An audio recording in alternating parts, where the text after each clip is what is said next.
अस्सलाम वालेकुम नाज़रीन, मैं हूं आपका मेज़बान मुमताज़ जमाली। दुआ ज़हरा केस से मुतल्लिक जो अपडेट्स अभी तक आई हैं वो आपके साथ शेयर करेंगे।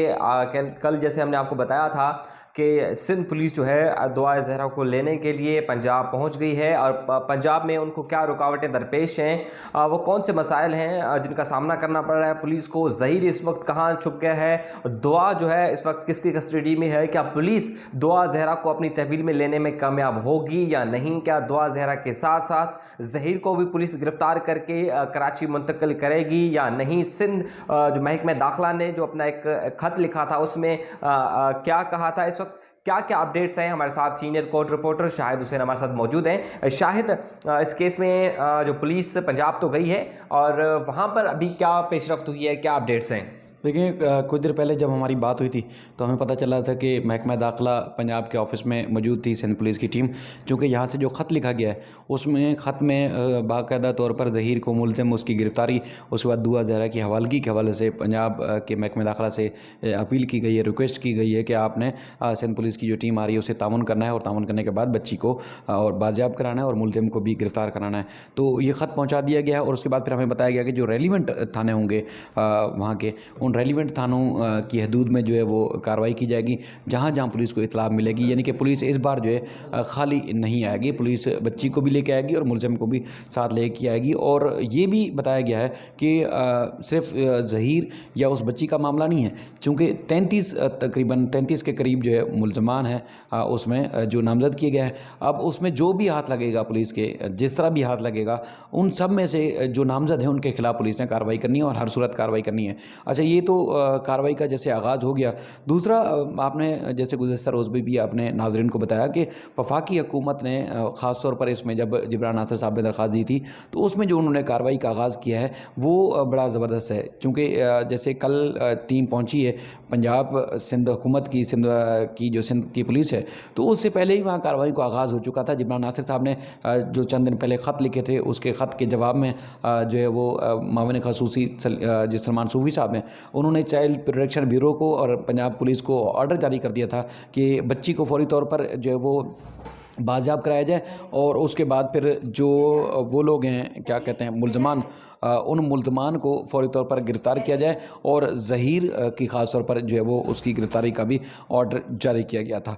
अब उसमें सुनने में और बहुत सारी चीज़ें आ रही हैं, लेकिन जो ऑथेंटिक चीज़ें हैं उसमें इतलात हैं कि मुख्तलिफ़ शहरों में जो है पंजाब पुलिस ने अज़ खुद कार्रवाइयाँ की हैं, यानी कि वफाकी हुकूमत के ऑर्डर के ऊपर उसमें तकरीबन 10 के करीब मुलज़मान को गिरफ़्तार कर लिया गया है। ज़हीर ताहाल मफरूर है और दुआ भी फ़िल वक्त जो हमारी इतलात हैं कि जो है वो किसी की तहवील में नहीं आई, वो उनको उसको तलाश जो है उसकी दुआ की भी जारी है। लेकिन आपको याद होगा 14 जुलाई को जब ज़मानत खारिज हुई थी, मुद्दत या उसकी ख़त्म हुई थी जो लाहौर हाई कोर्ट से ली थी ज़हीर ने रात 12 बजे, तो उसके बाद यहाँ कराची आने के बजाय हमें जो पता चला है वो जो लाहौर हाई कोर्ट का सर्किट बेंच है बहावलपुर, वहाँ चला गया था मज़ीद हिफाज़ती ज़मानत के लिए।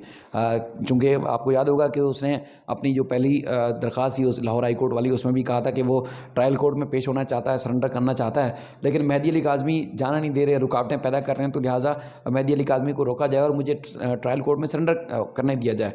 तो उसके बाद फिर वो जो 7 दिन का टाइम मिला था लाहौर हाई कोर्ट से, उसने उस पर अमल दरामद नहीं किया और ना ही ट्रायल कोर्ट में आया। कल यानी कि 15 तारीख को जब ज़मानत लेने के लिए भावलपुर हाई कोर्ट पहुंचा तो हाई कोर्ट ने उसको कहा कि आपने तो ज़मानत ली थी, चूँकि आपको पता है हाई प्रोफाइल केस है, इनके ऊपर तो सबकी नज़र है। तो जज साहब ने इनसे कहा कि भाई वो तो आपको 7 दिन का टाइम दिया गया था, तो आज फिर हिफाज़ती ज़मानत के लिए आए, क्यों आए? तो बहरहाल उन्होंने ज़मानत नहीं दी, ज़मानत देने से इसको इनकार कर दिया था। उसके बाद फिर रूपोश हो गए। अब इतलात हैं कि वो मुख्तलिफ़ हीले बहाने कर रहे हैं बचने के, किसी तरीके से गिरफ्तारी से बच जाएँ, किसी तरीके से कोई कार्रवाई उनके खिलाफ़ ना हो सके, लेकिन बचेंगे नहीं। वो इसलिए कि केस जिस हद तक मजबूत हुआ है और जो जो चीज़ें सामने आई हैं, अब कोई भी आप एंगल ले लें, कोई भी आप चीज़ कर लें, उसमें बचेंगे नहीं। कानूनी तरीक़ाकार होगा, अगर कानून के मुताबिक उनके पास कोई अपना रिलीफ लेने के लिए कोई नुक्ता, कोई पॉइंट, कोई शवाहिद, कोई सबूत मौजूद है, तो वो ज़ाहिर है उनको अदालत में सामने पेश रखना पड़ेगा। फ़ैसला ट्रायल कोर्ट ने करना है और इसी ट्रायल कोर्ट ने करना है। कोई और अदालत, कोई और कोर्ट, कोई और जो है वो केस का फैसला जो है चीज़ नहीं कर सकती, क्योंकि यहाँ कराची की कोर्ट में ही केस दायर है। और हम डे वन से लोगों को बता रहे हैं कि जहाँ FIR दर्ज है, बच्ची चूँकि माइनर डिक्लेयर हो चुकी है, तो अब उसी अदालत के पास ही इख्तियार है कि वो किसी इस केस का जो है फैसला करें। अब लोग जितने भी बचने की कोशिश करें, बच नहीं पाएंगे। अगर उनके पास कोई रेमेडी है तो आके कानून के मुताबिक इसी कोर्ट में ही वो अवेल करें, अगर नहीं है तो ज़ाहिर है जो भी फैसला करना है इसी कोर्ट ने करना है। अच्छा ज़ाहिर भाई, ये बताएं कि फ़िलहाल तो कोई ऐसा कानूनी रास्ता तो ज़हीर के पास पंजाब में तो नहीं बचा कि वो खुद को जो है पुलिस से बचा सके, चूँकि अगर हिफाज़त ज़मानत दोबारा लेने जाएंगे तो अदालत ने पहले ही मना किया हुआ है, तो अब तो वहाँ से तो बच नहीं सकते। मतलब एक ही रास्ता है कि अगर वो ट्रायल कोर्ट में सरेंडर करें। हाँ, रास्ता एक ही है। किस तरीके से अगर पुलिस को चकमा दे के या किस तरह छुप छुपा के बचा के अगर ट्रायल कोर्ट में आता है तो ट्रायल कोर्ट उसको अबूरी ज़मानत दे देगी। कत्ल करके भी कोई आता है तो उसको भी ज़मानत मिल जाती है। उसके बाद अगला जो प्रोसीजर होगा, जैसे हम पहले भी बता चुके हैं कि उसमें फ़रीक़ैन के दलाइल होंगे, यानी कि जिब्रान नासिर साहब दलाइल देंगे, प्रोसिक्यूटर दलाइल देंगे। उसमें अगर अदालत समझेगी कि हाँ मुल्ज़िम के ख़िलाफ़ ठोस मवाद मौजूद है तो मुल्ज़िम की ज़मानत, अबूरी ज़मानत ख़ारिज हो जाएगी और वो जेल जाएगा। लेकिन जिब्रान नासिर का जो मौक़िफ़ है वो कहते हैं कि एक तो जो प्रोग्रेस रिपोर्ट है उसको हम मानते नहीं हैं, उन्होंने प्रेस कॉन्फ्रेंस में भी ऐलान किया, और दूसरा वो कहते हैं कि पुलिस को चाहिए कि इसका रिमांड हासिल करें। रिमांड हासिल करने के बाद इससे सारे मामले की तहकीकात की जाए। ऐसा नहीं है कि प्रोग्रेस रिपोर्ट पेश की और उसके बाद वहाँ से गिरफ़्तार करके लाएँ और उसके बाद जेल कस्टडी कर दें और तहकीकात ही ना करें। वो कह रहे नहीं, जिस्मानी रिमांड हासिल करें और जिस्मानी रिमांड हासिल करने के बाद बाकायदा तौर पर कानून के मुताबिक जो तहकीकात बनती है वो तहकीकात की जाए। उसमें कौन कौन मुलव्विस था, किस किस तरह मुलव्विस था, उनका क्या क्या रोल था, वो ज़ाहिर है मुल्ज़िम के अलावा कोई और बता नहीं सकता। तो पुलिस को वो उस हिसाब से तहकीकात पुलिस को करनी चाहिए। तो लिहाजा ट्रायल कोर्ट में उसको पेश करने के बाद रिमांड हासिल करेंगे, तभी कार्रवाई आगे बढ़ेगी। ठीक है, बहुत शुक्रिया शाहिद हुसैन। आपसे कुछ देर पहले मैं भी ट्रायल कोर्ट से चक्कर लगा के आया हूँ, जुडिशल मजिस्ट्रेट शर्की आफ्ताब अहमद बुगी की अदालत में। वहाँ पर इस वक्त जो है कोई पुलिस की जानिब से भी इंटीमेशन जमा नहीं कराया गया और ना ही जो है रिमांड पेश नहीं किया गया है, और ना ही इस वक्त जब तक हम वीडियो बना रहे हैं ज़हीर अभी तक जो है ट्रायल कोर्ट में भी पेश नहीं हुआ ज़मानत लेने के लिए। पुलिस जो है पंजाब में अपनी कार्रवाइयाँ कर रही है। जैसे शाहिद भाई ने बताया कि 10 तक कोई मुल्ज़मान जो है गिरफ़्तार हो चुके हैं। अब 31 मुल्ज़मान ऐसे हैं जो अदम गिरफ़्तार हैं। सिर्फ 2 मुल्ज़मान जो हैं पहले से गिरफ़्तार हैं, जो कि अदालती रिमांड पर जेल में है, जिसमें एक मुबैना तौर पर निकाह ख्वाह है गुलाम मुस्तफ़ा नामी, और एक जो है असगर जो कि इस केस में गवाह हैं।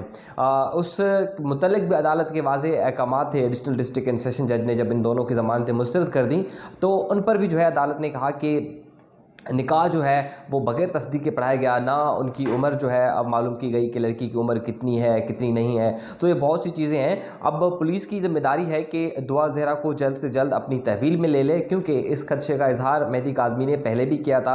जब दुआ ज़हरा ने एक इंतहाई बयान दिया था उसके बाद मेहदी काज़मी ने ये खदशे का इजहार किया है कि अब उनकी बेटी वहाँ पर महफूज नहीं है, उनसे जो है अजीब व गरीब इंतहाई बयानात दिलवाए जाते हैं। उन्होंने तमाम इदारों से अपील भी की थी कि उनकी बेटी को फौरी तौर पर अपनी तहवील में लें।